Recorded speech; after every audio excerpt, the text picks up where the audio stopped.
तो हेलो दोस्तों, आज हम जिस मूवी को एक्सप्लेन करने जा रहे हैं वो एक कोरियन मूवी है जिसका नाम है द अंकल। मूवी की कहानी एक 19 साल की अपाहिज लड़की की है जिसका नाम इप्सी होता है। उसके दोनों पैर पैरालाइज्ड होते हैं। वो पूरी तरह दूसरों पर डिपेंडेड है। उसकी ना तो कोई फैमिली है, ना ही उसे अपनी फैमिली की हिस्ट्री के बारे में कुछ पता है। उसके साथ कई बार मानसिक और शारीरिक शोषण किया जाता है। लेकिन एक दिन उसके घर में एक अनजान आदमी आता है जो खुद को उसका अंकल बताता है। क्या वो सच में उसका अंकल है या एक और नया शिकारी? तो आइए फिर देखते हैं इस मूवी में। मूवी की शुरुआत होती है और हम हिप्सी नाम की लड़की को देखते हैं जो पैरालाइज्ड होती है। वो अपने बिस्तर से हिलडुल नहीं सकती है, इसलिए शहर के बहुत सारे लोग उसका फायदा उठाते हैं और उसके साथ जबरदस्ती करते हैं। उसके माता पिता की बहुत साल पहले मृत्यु हो चुकी है, इसलिए उसे अपने फैमिली के बारे में कुछ नहीं पता। उसकी देखभाल के लिए चर्च के 2 ऑफिसर को रखा गया है, जिसमें से एक का नाम मिस्टर किंग है और दूसरे का नाम जाइम है। लेकिन वो दोनों अपना काम अच्छे से नहीं करते। जाइम अपनी लाइफ से बहुत परेशान है, इसलिए वो अपना सारा गुस्सा हिप्सी पर निकालती है। वो उसे टाइम पर खाना नहीं देती है और बार बार उसे टॉर्चर करती है। वहीं दूसरी ओर मिस्टर किंग हिप्सी की देखभाल के बहाने उसे गंदी नज़रों से देखता है और उसे छूता है। हिप्सी का अपनी लाइफ पर कोई कंट्रोल नहीं था, पर वो अपनी लाइफ को ख़त्म भी नहीं करना चाहती थी। वहीं एक दिन चर्च का सीनियर ऑफिसर आता है और इन दोनों को हिप्सी का अच्छे से ख्याल रखने के लिए कहता है। ऐसे ही काफ़ी दिन बीत जाते हैं। एक दिन एक अनजान आदमी हिप्सी के घर आता है जो कि हिप्सी का अंकल होता है। वो जेल से छूटकर यहाँ आया था। वो हिप्सी के साथ में ही रहने लगता है। वो अपनी छोटी एज में ही घर से भाग गए थे, लेकिन जब वो वापस लौटे तो उन्हें पता चला कि हिप्सी के दादा और पिता की मृत्यु हो चुकी है। इसके बाद हिप्सी और उसकी मम दोनों अकेले रह रही थी। जेल से आने के बाद अंकल को पता चल जाता है कि हिप्सी के साथ यहाँ क्या हो रहा था।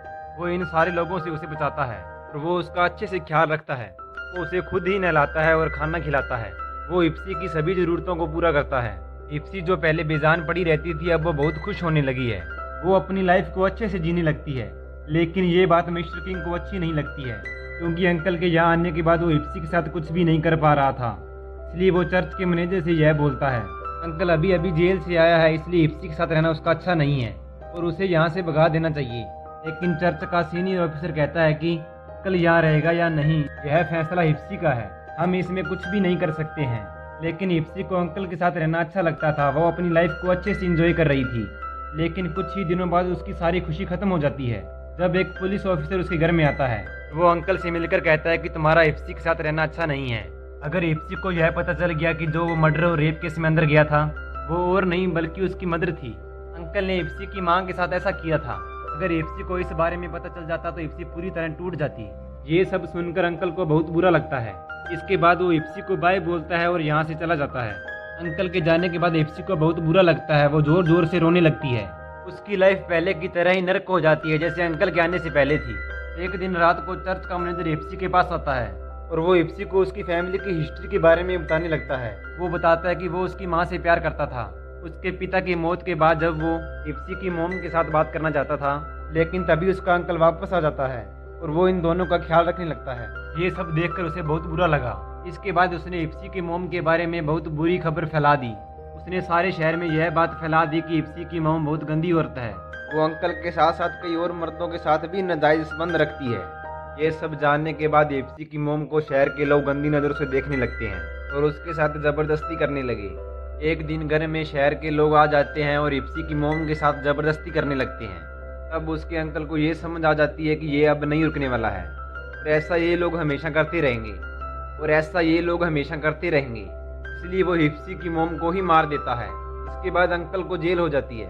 सीनियर ऑफिसर हिप्सी से कहता है कि वो उसका इसलिए ख्याल रख रहा है क्योंकि वो अपनी मोम की तरह दिखाई देती है। हिप्सी से ये भी कहता है कि वो हिप्सी की मोम को नहीं पा सका, लेकिन वो हिप्सी को नहीं छोड़ने वाला है। जो ऑफिसर अंकल को यहाँ धमकी देने के लिए आया था, दरअसल उसे ऑफिसर ने ही भेजा था ताकि अंकल यहाँ से चला जाए और हिप्सी उसकी हो जाए।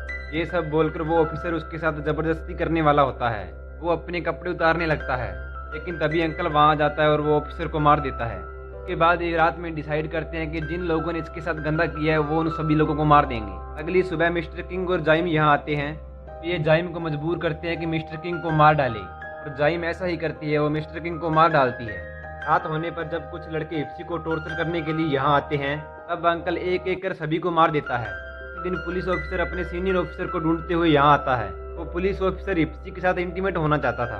ये सब जानकर अंकल को बहुत गुस्सा आ जाता है। वो पुलिस ऑफिसर को भी मार देता है, लेकिन यहाँ जाइम और अंकल को भी गोली लग जाती है और इन दोनों की मौत यहीं पर हो जाती है।